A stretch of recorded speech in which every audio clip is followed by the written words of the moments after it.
오늘 우리에게 주시는 하나님의 말씀은 이사야서 56장 1절부터 8절까지 말씀인데 우리 한 목소리로 같이 봉독하겠습니다.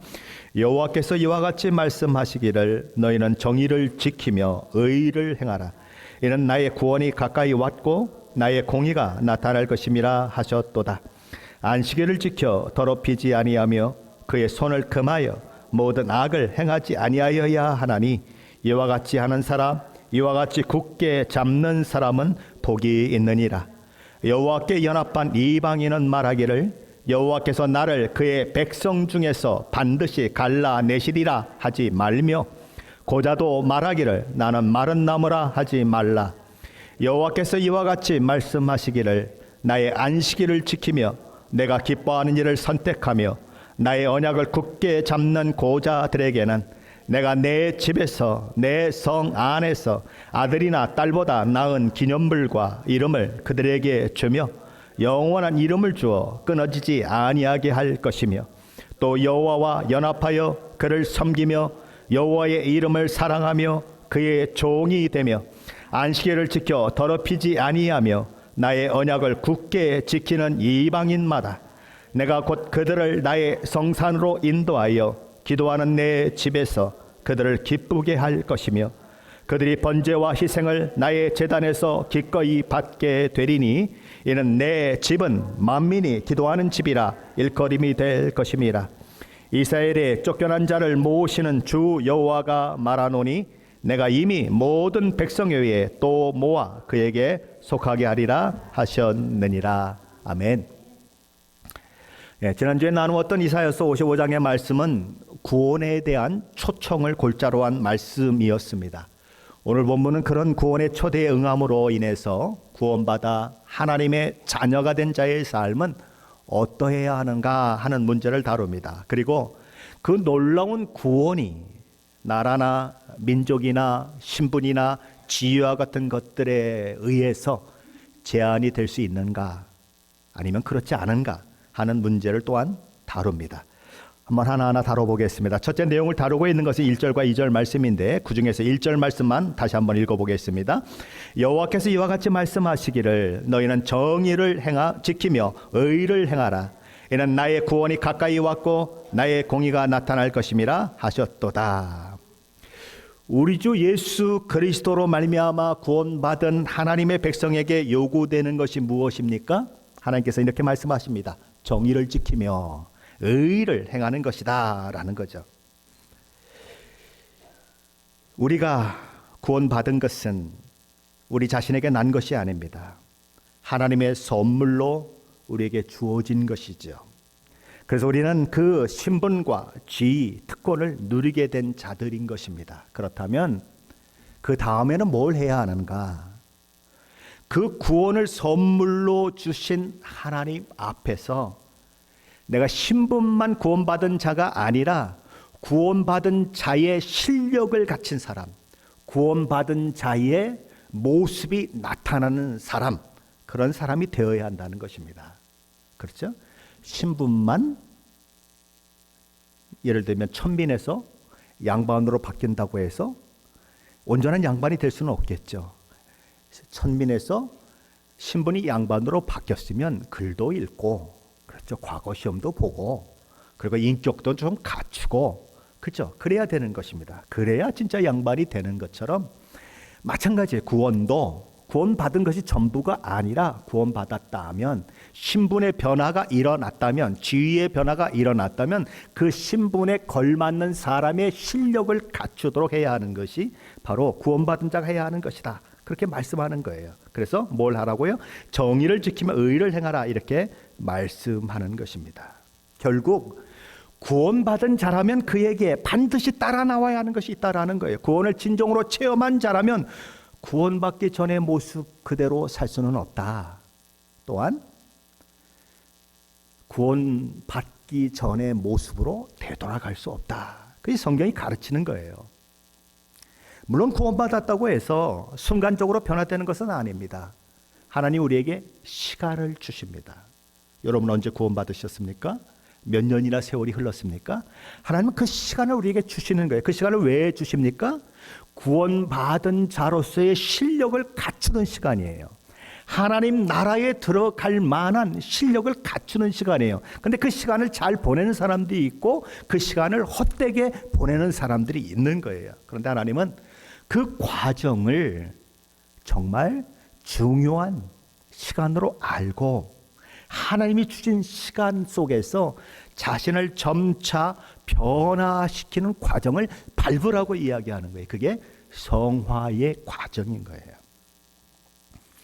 영적 생명을 가진 자와 영적 생명을 가지지 않는 자의 근본적인 차이가 무엇입니까? 생명을 가진 것과 생명을 가지지 않는 것의 근본적인 차이가 무엇입니까? 생명이 없는 것은 비가 오고 해가 뜨고 그리고 바람이 불고 세월이 지나면 지날수록 아무리 멋진 것이라고 하더라도 생명이 없는 것은 어떻게 돼요? 사그러집니다.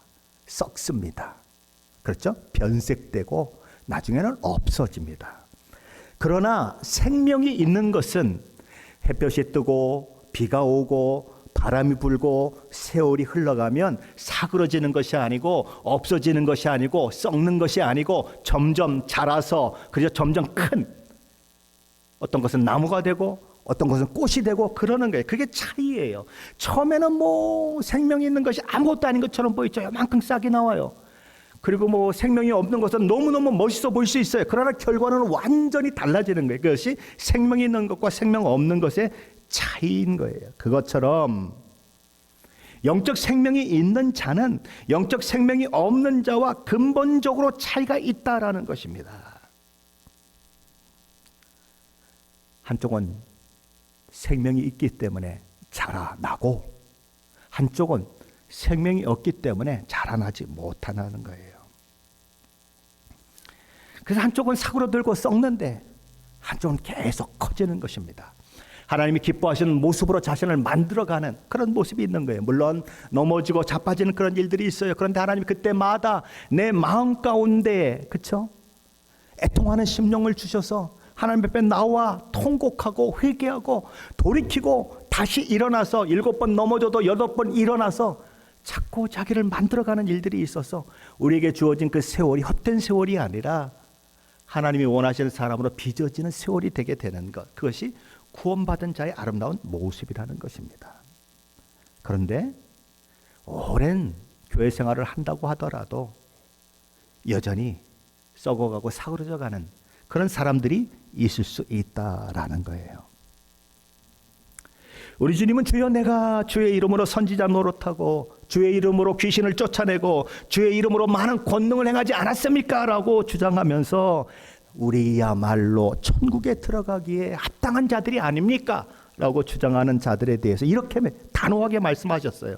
내가 너희를 도무지 알지 못하니 불법을 행하는 자들아 내게서 떠나가라. 도대체 우리 주님은 뭘 보고 그러셨을까요? 선지자 노릇을 했습니다. 기적을 행했습니다. 병든 자를 고쳤습니다. 귀신을 쫓아냈습니다. 아니 그럼 됐죠. 아니 뭘 보시고 내가 너희를 도무지 모른다고 하시냐는 말이에요. 주님은 이 말씀을 하시기 전에 열매에 대한 말씀을 하셨습니다. 마태복음 7장 20절이죠. 이러므로 그들의 열매로 그들을 알리라.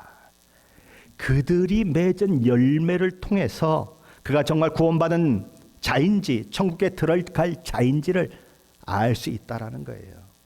그가 하나님의 이름으로 기적을 행하고 귀신을 쫓아내고 선지자 노릇을 했다고 하더라도 구원에 합당한 열매가 그에게서 나타나지 않는다면 그는 천국에 들어갈 수 없다라는 거예요. 목사 노릇하면서 하나님의 말씀 전하고 뭐 목사의 손을 통해서 귀신이 쫓겨나고 병든 자가 막 살아나는 일들이 일어나고 그랬다고 하더라도 그에게 구원받은 열매가 나타나지 않으면 그 목사도 지옥 간다. 그 얘기를 하는 거예요. 뭐가 진짜 중요한가? 열매가 중요하다. 왜 그러면 그들에게 합당한 열매가 나타나지 않았냐는 거예요. 그들은 진짜 생명을 소유한 적이 없다는 거예요. 겉으로는 화려하고 대단해 보였지만 여전히 영적으로 죽은 자였기 때문이라는 것이죠. 그들이 가진 구원의 확신은 거짓 구원의 확신이었다. 진짜 생명을 가지지 않았기 때문에 생명이 자라고 성장해서 꽃이 피고 열매를 맺는 일이 있을 수가 없었다는 거예요. 그러니까 내가 너를 도무지 알지 못한다는 거예요. 하나님의 자녀가 된 자는 열매가 나타날 수밖에 없다는 거예요. 어떤 열매가 나타납니까?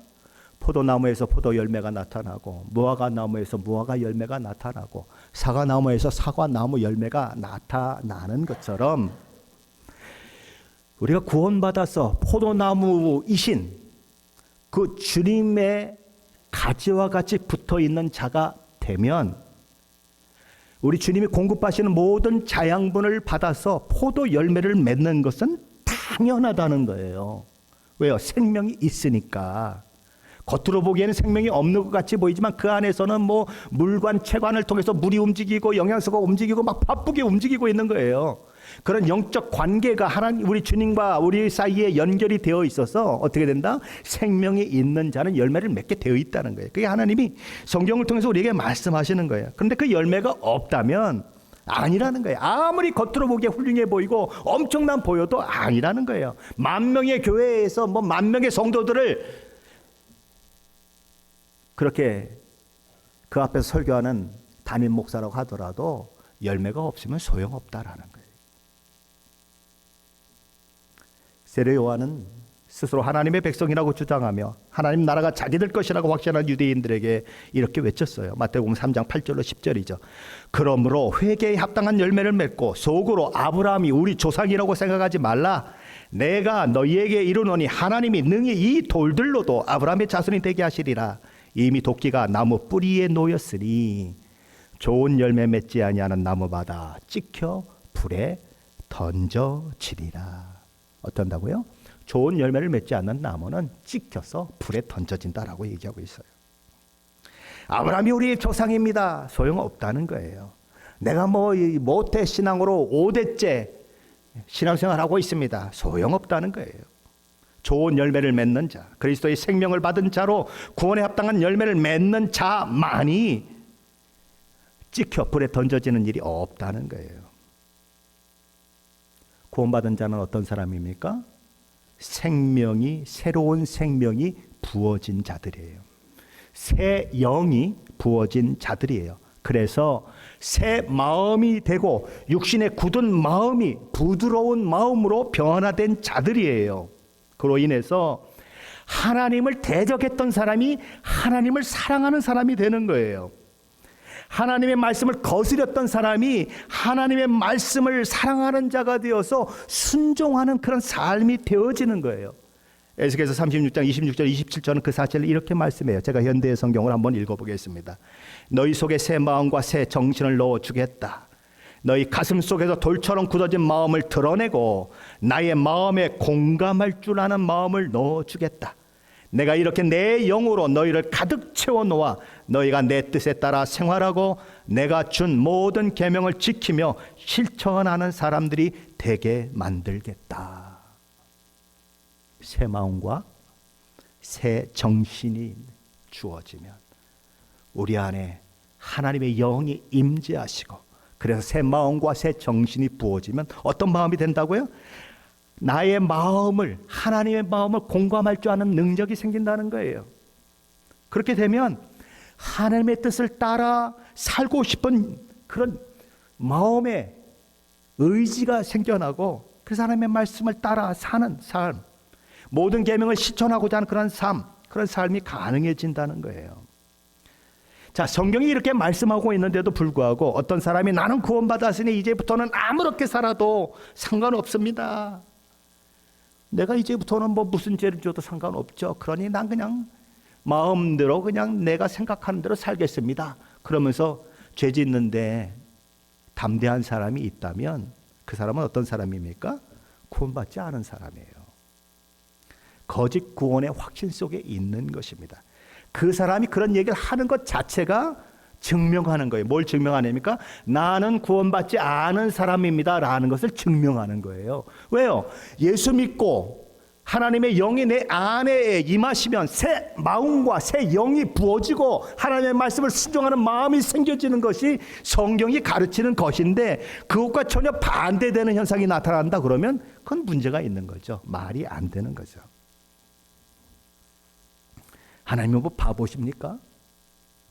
하나님 뭐 지혜가 없으셔가지고 아들까지 죽이면서 우리를 구원하셨는데 그따위 소리 하라고 하나님이 구원하셨겠습니까?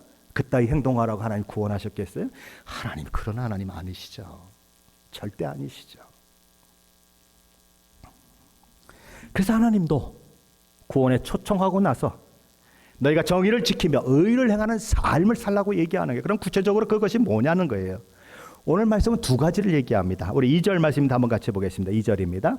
안식일을 지켜 더럽히지 아니하며 그의 손을 금하여 모든 악을 행하지 아니하여야 하나니 이와 같이 굳게 잡는 사람은 복이 있느니라. 구원받은 자에게 나타나는 삶이 하나 있다. 그것은 뭐냐 하면 첫째는 안식일을 지켜 더럽히지 아니하는 것이다 라는 거예요.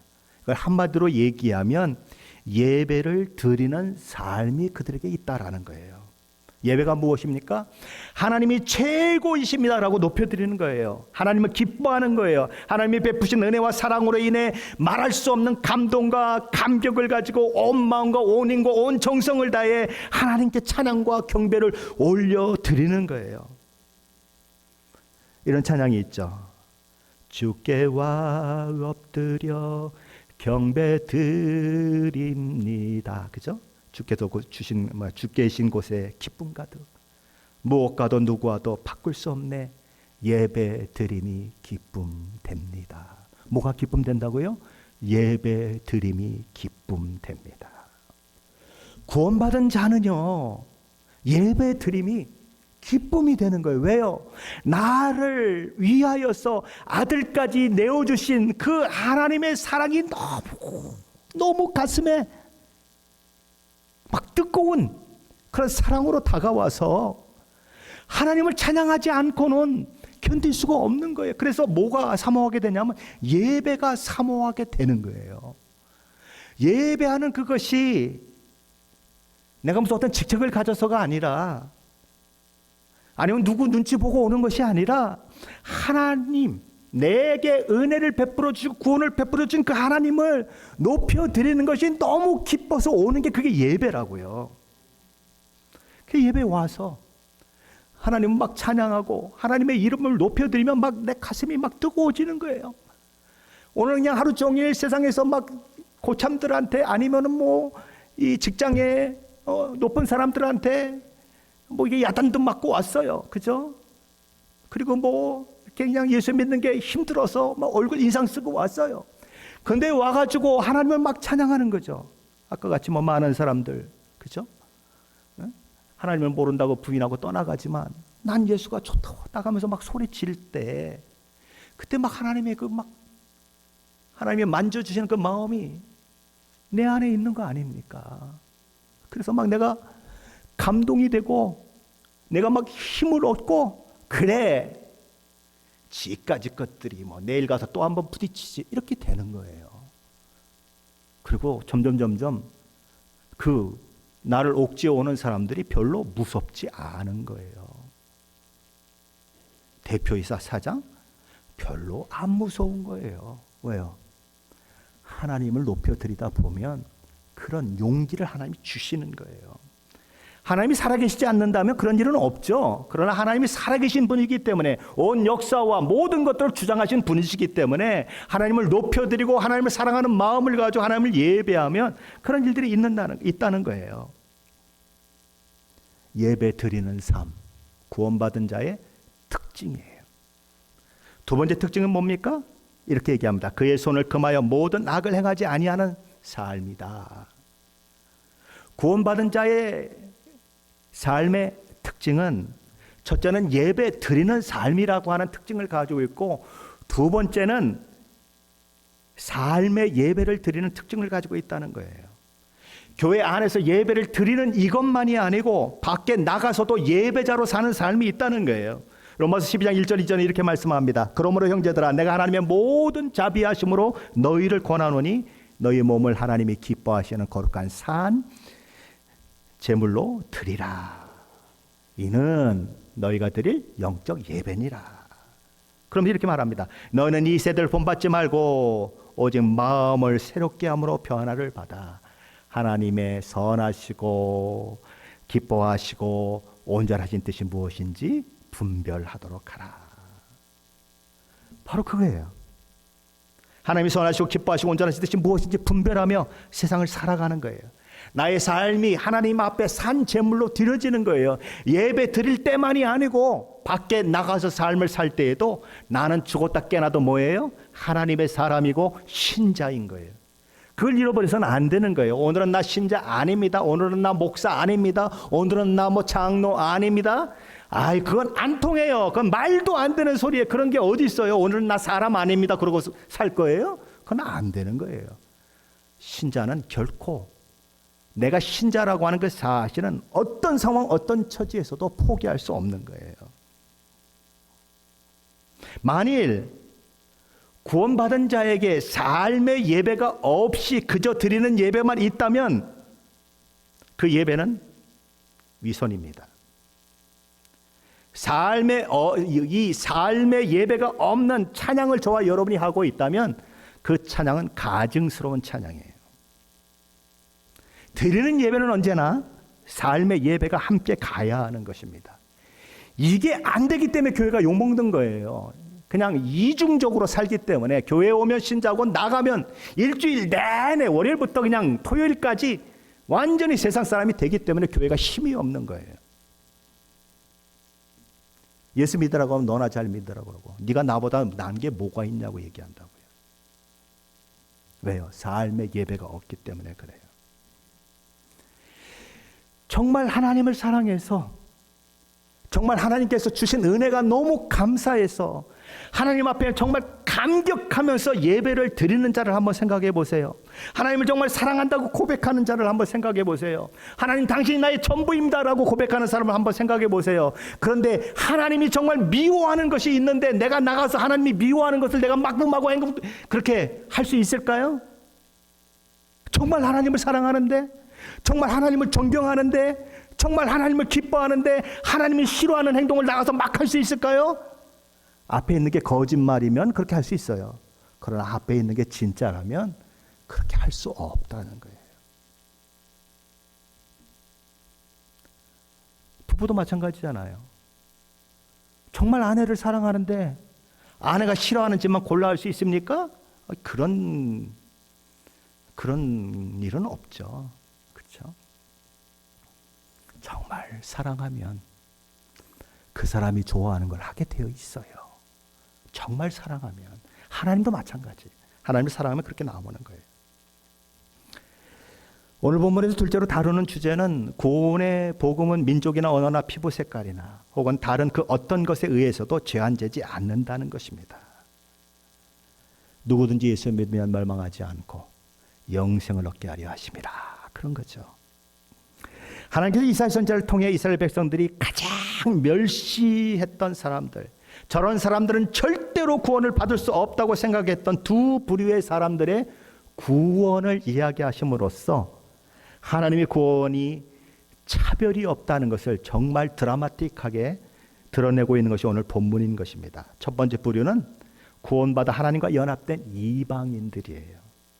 유대인들은 이방인들은 지옥의 땔감이라고 생각했어요. 지옥의 불을 점점 따뜻하게 해주는 땔감이다. 만약에 꼭 둘 중에 하나를 죽여야 하는 그런 상황이 만나졌다. 예를 들면 뭐냐 하면 뱀을 죽여야 하느냐 이방인을 죽여야 하느냐 그런 상황이 만나졌다. 반드시 하나는 죽여야 된다. 그럼 누굴 죽여야 하는가? 이방인을 죽여야 한다고 얘기하는 것이 유대인들이에요. 우리 같은 뱀을 죽여야죠. 그렇죠? 그만큼 이방인들은 천대받는 세력들이에요. 두 번째 부류의 사람들은 구원받아 하나님과 연합된 고자들이에요. 먼저 하나님께서 하나님께 연합된 이방인들과 고자들에게 무엇을 하지 말라고 명령하고 계신지 한번 보겠습니다. 3절 말씀 같이 봅니다. 여호와께 연합한 이방인들은 말하기를 여호와께서 나를 그의 백성 중에서 반드시 갈라내시리라 말하지 말며 고자도 나는 마른 나무를 하지 말라. 첫 번째로 언급된 사람들은 이방인들입니다. 오늘 본문 3절 말씀에 보면 만일 그들이 구원받아 하나님과 연합된 자가 되었다면 하나님께서 그들을 하나님의 백성과 분리된 따로 떨어진 자들이 되게 하실 것이다 라고 말하지 말라는 것입니다. 예를 들면 이스라엘 백성과 우리를 하나님께서는 따로 구분하실 것이다. 이스라엘 백성에게는 엄청난 은혜를 베풀어 주시고 우리는 뭐 이렇게 두 번째, 세 번째를 베풀어 주실 것이다 생각하지 말라는 거예요. 아무런 구별이 없다 그렇게 얘기하는 거예요. 왜냐하면 하나님의 자녀됨은 혈과 육으로 되는 것이 아니라 믿음과 신앙의 맥을 통해 민족과 영토를 초월하여 되어지는 것이기 때문이에요.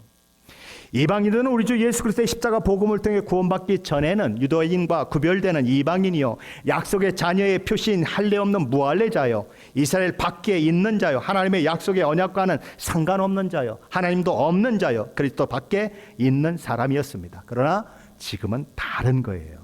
그리스도 예수 안에서 유대인과 이방인의 구별이 사라져 버렸어요. 그리스도 밖에 있는 사람이었던 그들이 지금은 그리스도 안에 있는 사람이 되어서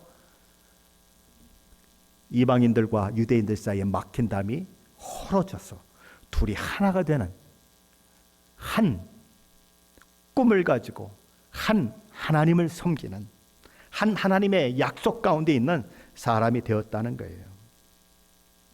유대인도 예수 믿는 믿음을 통해 이방인도 예수 믿는 믿음을 통해 성령 안에서 아버지 하나님께 나아갈 수 있는 은혜를 잊게 되고 동일한 하나님의 권속이고 하나님 나라의 시민이요 그리스도와 함께 지어져가는 성전이 되었다라고 에베소 2장은 얘기하고 있는 것입니다. 만일 이방인이라도 구원받아 하나님의 백성이 되어 하나님께 드리는 예배로 나아가는 그런 자가 있고 또한 삶의 예배로 그렇게 나아가는 자가 있다면 그들은 어떻게 된다고 얘기합니까? 하나님의 거룩한 산으로 인도될 것이고 기도하는 하나님의 성전에서 하나님께 기쁘게 받는 사람이 될 것이다 라고 하나님은 말씀하십니다. 오늘 보면 6절 7절 말씀 한번 같이 읽어봅니다. 6절 7절입니다. 또 여호와와 연합하여 그를 섬기며 여호와의 이름을 사랑하며 그의 종이 되며 안식일을 지켜 더럽히지 아니하며 나의 언약을 굳게 지키는 이방인마다 내가 곧 그들을 나의 성산으로 인도하여 기도하는 내 집에서 그들을 기쁘게 할 것이며 그들의 번제와 희생은 나의 제단에서 기꺼이 받게 되리니 이는 내 집은 만민이 기도하는 집이라 일컬음이 될 것임이라. 하나님께서는 첫째로 여호와와 연합된 이방인, 여호와 하나님을 섬기는 이방인, 여호와 하나님을 사랑하는 이방인, 여호와 하나님의 종이 되어 안식일을 굳게 지켜 더럽히지 않는 이방인을 하나님의 성산으로 인도하여 기도하는 내 집에서 그들을 기쁘시게 할 것이다 라고 말씀합니다. 이방인들이 하나님의 성전에서 즐거워하고 하나님께 나아가 기도할 수 있는 특권을 누리게 하시겠다는 선언인 것이죠. 하나님께서는 둘째로 이방인들이 하나님의 제단에서 드리는 번제와 희생을 내가 기꺼이 받겠다라고 선언하십니다. 번제와 희생 제물을 드리는 사람이 누굽니까? 제사장들이에요. 근데 이방인들이 이스라엘 중에서도 뽑은 지파 레위 지파, 레위 지파에서도 뽑은 사람들 제사장, 그들이 하는 것을 누가 한다고요? 이방인들이 한다는 거예요. 이거는 엄청난 축복인 거예요. 자, 반면에 이스라엘 백성들에게는 어마어마한 충격인 거예요.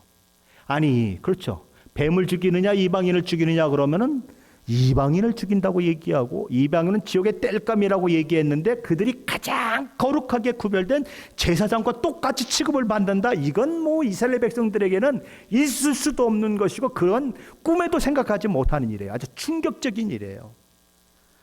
얼마나 충격적인 일이었는지 어떤 양치는 사람이 돌 가지고 장난을 놀다가 굴 속에 돌멩이가 하나 들어갔어요. 근데 돌멩이가 막 멀리 가는 소리가 나는 것이 이상하다 그러고 들어가 봤더니 굴이 굉장히 깊은 거예요. 거기서 발견된 게 쿰난 성경이에요. 사본. 근데 그 쿰난 사본의 이사야서에는 요 내용이 변경이 되어 있어요. 말도 안 된다. 어떻게 이방인이 제사장이 될 수가 있느냐? 말도 안 된다. 그래서 이거를 싹 빼버리고 변경해 버렸어요. 그만큼 이스라엘 백성들에게는 충격인 것이고 이방인인 저와 여러분에게는 엄청난 특권인 거예요.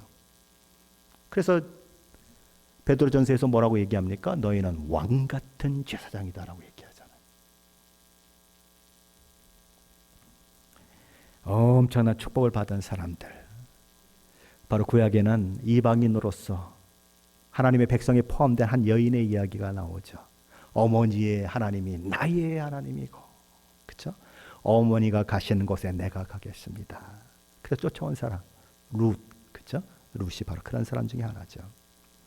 두 번째로 언급되는 사람들은 고자들입니다.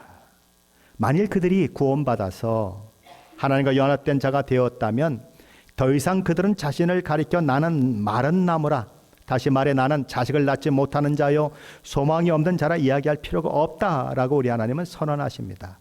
만일 그들이 진정으로 구원받은 자이고 구원받은 자에게 나타나는 드리는 예배와 삶의 예배를 통하여서 하나님을 기쁘시게 하는 자들이라면 비록 고자라도 그들에게 소망이 있다라고 하나님은 선언하십니다.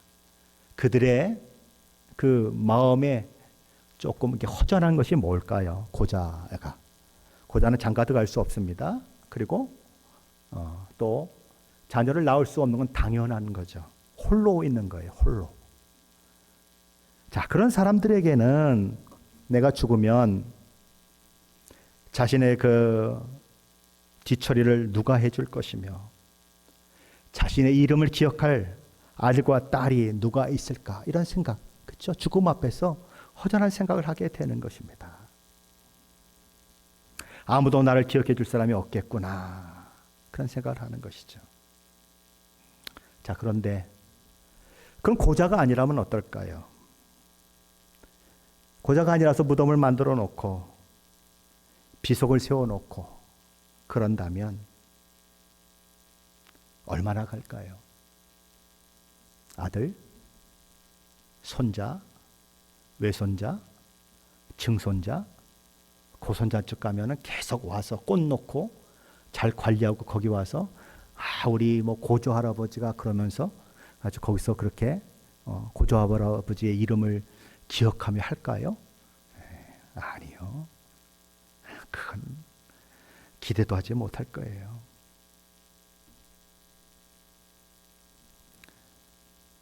그런데 하나님께서는 그렇게 고자가 아닌 사람도 세월이 흘러가면 잊혀지는 것이 인생인데 뭐라고 말씀하십니까? 우리 5절 말씀 한번 같이 읽어봅니다. 5절입니다. 여호와께서 이와 같이 말씀하시기를 나의 안식일을 지키며 내가 기뻐하는 일을 선택하며 나의 언약을 굳게 잡는 고자들에게 내가 내 집에서 내 성 안에서 아들이나 딸보다 나은 기념물과 이름을 그들에게 주며 영원한 이름을 주어 끊어지지 아니하게 할 것이며, 그들이 정말 예수 믿고 구원받은 자들이라면 하나님은 아들과 딸을 가진 사람들이 가지는 기념품이나 이름보다, 그렇죠? 더 나은 기념품과 이름을 주겠다, 그렇게 얘기하는 거예요. 그렇죠? 기념물이 뭐겠습니까? 뭐 아버지가 쓰시던 그렇죠? 아버지가 귀 이렇게 간직하시던 이런 것들이 있겠죠. 그것보다 더 나은 기념물, 그리고 자식들, 손자들, 증손자, 고손자들이 기억하는 것보다 더 나은 이름을 기억하는 그 일들 하나님이 하시겠다, 그 얘기하는 것입니다. 비록 고자가 아내도 없고 자식도 없는 사람이지만 아내가 있고 자식이 있는 자들이 가진 복과 비교할 수 없을 정도로 큰 복을 받아 누리게 해주겠다. 그 복은 긴 족보가 가져오는 명예나 자녀들이 주는 위로와는 비교 불가능할 정도로 엄청나게 좋은 것이다, 이런 얘기를 하는 것입니다. 사도행전에는 이런 복을 누린 사람의 이야기가 나옵니다. 에티오피아에서 온 네시에 대한 이야기죠. 그는 예루살렘을 방문하고 돌아가는 길에 이사야서 말씀을 읽다가 도무지 그 말씀을 이해하지 못해서 끙끙거립니다. 이사야서 53장의 말씀인데 이게 도대체 이사야 선지자 자신에 대한 이야기인지 아니면 다른 사람에 대한 이야기인지 알 수가 없는 거예요. 그래서 끙끙거리는 것입니다.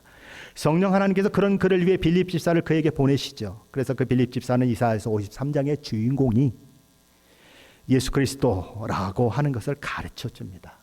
십자가에 달려 죽으신 예수 그리스도다. 그래서 그는 거기서 복음을 접하고 예수 믿는 자가 되는 것이죠. 그래서 지나가다 보니까 물이 있어요. 그래서 저기 물이 있는데 내가 세례를 받지 못할 이유가 어디 있겠습니까? 그러며 하나님 예수 그리스도를 믿고 구원받았다고 하는 그 사실을 세례를 통해서 확인하는 그런 작업을 하게 되죠. 그게 이디오피아 내시의 그런 놀라운 모습인 것입니다. 그렇죠? 고자. 억지로 고자가 됐는지도 모르겠죠. 그러나 그의 그런 축복이 임했다라는 것입니다. 그의 이름은 지워지지 않는 생명책에 기록되었습니다. 그는 하나님 나라의 영생을 누리는 존재가 되었어요. 그리고 사도행전 8장에 그의 이 사건이 기록됨으로써 오고 오는 모든 세대가 성경을 읽는 모든 사람들이 그 사람을 생각하고 그 사람을 묵상하는 그런 일들이 있게 되었다라는 것이죠. 그렇다면 하나님께서 왜 이렇게 이방인들을 부르실까요? 고자도 부르실까요? 하나님의 마음은 이스라엘 백성들만 향하고 있지 않고 이방인들을 향하고 또한 고자들을 향하고 계시기 때문에 그래요. 오늘 본문 8절인데 한번 같이 읽어봅니다. 8절입니다. 이스라엘의 쫓겨난 자를 모으시는 주 여호와가 말하노니 내가 이미 모은 백성 외에 또 모아 그에게 속하게 하리라 하셨느니라. 이것이 하나님의 마음이라는 거예요. 우리 주님께서도 이런 말씀을 하신 적이 있어요. 요한복음 10장 16절이죠. 또 이 우리의, 우리는 뭐예요? 양의 우리를 얘기하는 것입니다. 또 이 우리에 들지 아니한 다른 양들이 내게 있어 내가 인도하여야 할 터이니 그들도 내 음성을 듣고 한 무리가 되어 한 목자에게 있으리라. 우리에 들어간 양들이 있고 우리 바깥에 아직 들어오지 못한 양들이 있는데 우리 바깥에 있는 양들도 우리 안에 들어와야 한다라고 예수님이 말씀하신 것처럼 하나님도 지금 그 말씀을 하고 계신 거예요. 하나님의 마음은 이스라엘 백성들만 모으는 데 있지 않습니다. 온 세상 사람들을 다 불러 모으고자 하는 것이 하나님의 마음이에요. 하나님은 온 우주 만물을 창조하셨을 뿐만 아니라 모든 인간들을 다 창조하셨습니다. 그분에게는 당신이 창조한 인간 한 사람 한 사람이 정말 귀한 존재들이에요. 그래서 그들 모두가 구원받기를 원하시는 것이 하나님의 마음인 거예요. 그렇다면 이미 구원받은 무리 속에 들어와 우리 주 예수 그리스도와 연합된 저와 여러분이 힘써야 하는 일은 무엇이냐 하는 것입니다. 오늘 본문을 통해서 생각을 해본다면 구원받아 신분의 변화가 일어난 자로서 신분에 걸맞는 실력과 성품을 갖추는 자가 되는 것이 처음입니다. 그게 성화의 과정입니다. 그리고 또 해야 하는 일은 무엇입니까?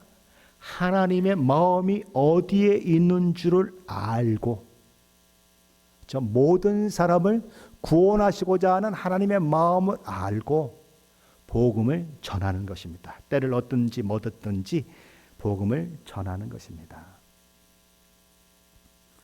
어떤 목사님이 어떤 남자 집사님하고 식사를 하게 되었대요. 그래서 이런 질문을 한번 던졌답니다.